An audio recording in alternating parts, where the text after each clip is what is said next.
आपको मैं हाथ जोड़ के एक बात समझाना चाहता हूँ।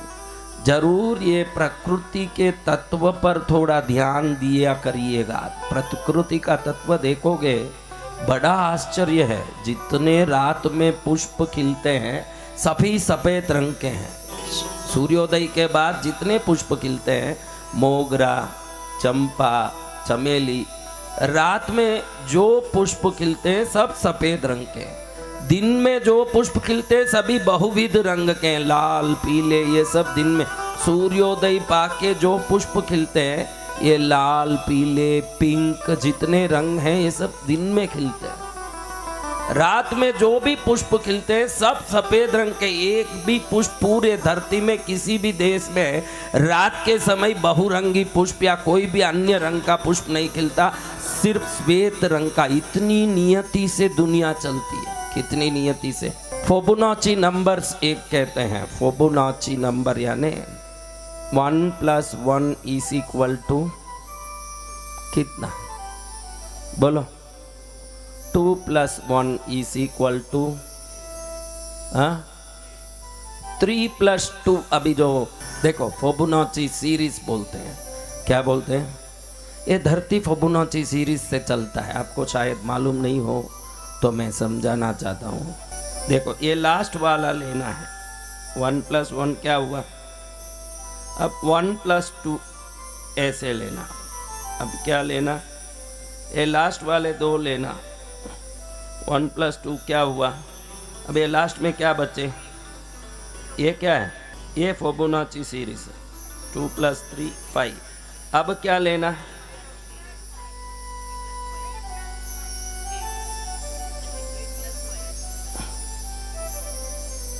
इसको फिबोनाची सीरीज बोलते हैं। इस दुनिया में कोई भी फल उठाओ ना, नारंगी, मौसम्बी, पुष्पों की पांखुड़ी, इस नंबर के अलावा किसी भी नंबर में आप पांखुड़ी गिन नहीं सकोगे। या तो 2 पत्ते के होंगे, 3 पत्ते के होंगे, 4 का नहीं होगा, 5 पत्ते का होगा, 6, 7, 8, 9, 10, 11, 12 पत्ते के कोई फूल नहीं होंगे। नेक्स्ट 13। आपको कभी पता नहीं हो तो इतनी नियति से ये दुनिया चलती है। आपके साथ क्या होना है? देखो आप बोलते हो ना बहुत दुख आ रहा है, बहुत परेशानी आ रही है, बहुत संकट आ रहा है, तो दुख संकट को टालने के लिए उपाय ढूंढने मत जाइए। आपके कैरेक्टर में क्या परिवर्तन आया है इस पर ध्यान दीजिए। जब भी बड़ा संकट आता है उसके पहले जरूर आप में घमंड आई होगी 100%। जब जोर से घमंड आता है, भगवान जोर से सिर पर एक लगा के अपने को कोई दुख दे के हमको वापस पुरानी विनय लेके आते हैं, पुराना विवेक लेते हैं। आप बराबर ये देखिएगा, कभी भी आपके साथ कोई न कोई कुछ न कुछ दुर्घटना या कुछ न कुछ नुकसान होने के पहले आप में खूब मैं कौन हूँ मालूम है, मैं कैसा हूँ मालूम है, ये घमंड आएगा। जब जोर से एक थप्पड़ लगती है ना, तुरंत सुधर जाते हैं।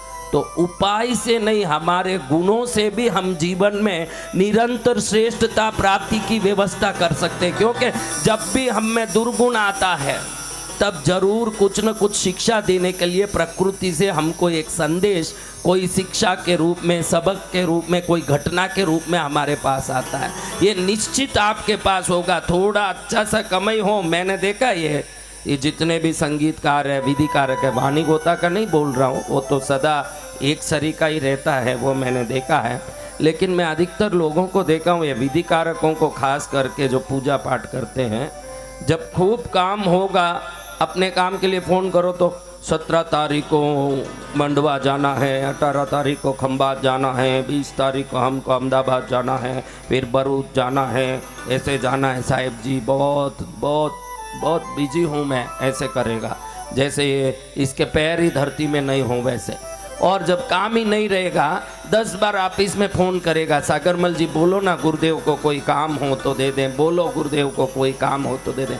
जब काम नहीं है तो जितना विनय दिखाता है उतना विनय काम है जब दिखाएगा तो काम नहीं है करके फ़ोन करने की नौबत नहीं आएगी कभी। ये सोच समझ नहीं है लोगों में, ये समझ नहीं है कि जीवन कैसे चलता है। आपको मैं ये बात अच्छे से कह देता हूँ, कि ईश्वर हर एक व्यक्ति को अनुभव देते हैं। स्टीफन हॉकिंग कहता है, Stephen Hawking, time is an illusion, जिसको हम सदा धार्मिक लोग कहते हैं, वो वैज्ञानिक आदमी कहता है कि समय एक माया है। क्या है? अच्छा, समय माया है तो पिछले जितने जीवन में हमने, ये जीवन में पिछले इतने सीखे उम्र हो गया होगा 50, तो 50 साल तक जो जिए क्या माया है? वो कहता है पास्ट इज एक्सपीरियंस, पुरानी चीजें तेरा अनुभव है। क्या है? तो आज तक जो सीखा वो अनुभव है। तो फ्यूचर साल्वेशन के लिए तेरी यात्रा है, यानी मुक्ति के लिए तेरी यात्रा जो है वो फ्यूचर है। आज तक जो अनुभव किया वो पास्ट है, लेकिन समय नाम का कोई वस्तु ही नहीं है। धार्मिक संत नहीं कह रहे हैं, वैज्ञानिक कह रहा है, स्टीफन हॉकिंग कह रहा है। कौन कह रहा है? तो समय नाम की वस्तु ही नहीं है। तो आप किस समय को पकड़ने भाग रहे हो? आपके व्यवस्थाओं को संभालो कि आप क्या चीज़ों से आनंद ले रहे हो। आपको क्या क्या चीज़ पसंद आ रही है। आपको गलत चीज़ पसंद आ रही है तो भगवान आपको सही करने के लिए दंड देंगे, और आपको सही चीज़ें पसंद आ रही है, आपको सही चुनाव करने के लिए पुरस्कार देंगे भगवान। दोनों काम करते हैं। आपकी गलत चीज़ें निश्चित ही आपको दुख देने वाली बनती है। कई लोगों के देखो एक्सीडेंट होता है कि नहीं? एक्सीडेंट, हाँ, होता है ना। कई लोगों को नुकसान हो जाता है, होता है ना। कई लोग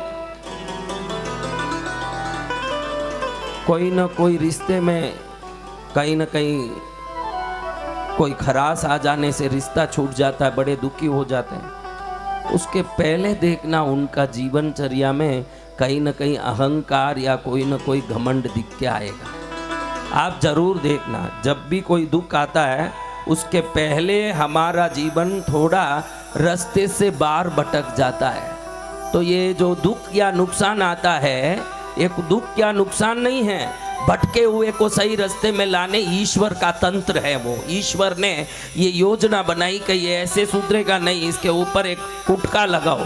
क्या लगाओ? एक कुटका लगाओ ताकि ये सुधर जाए। इसलिए मेरे प्यारे बच्चों, कोई भी उपाय करने की जरूरत नहीं है।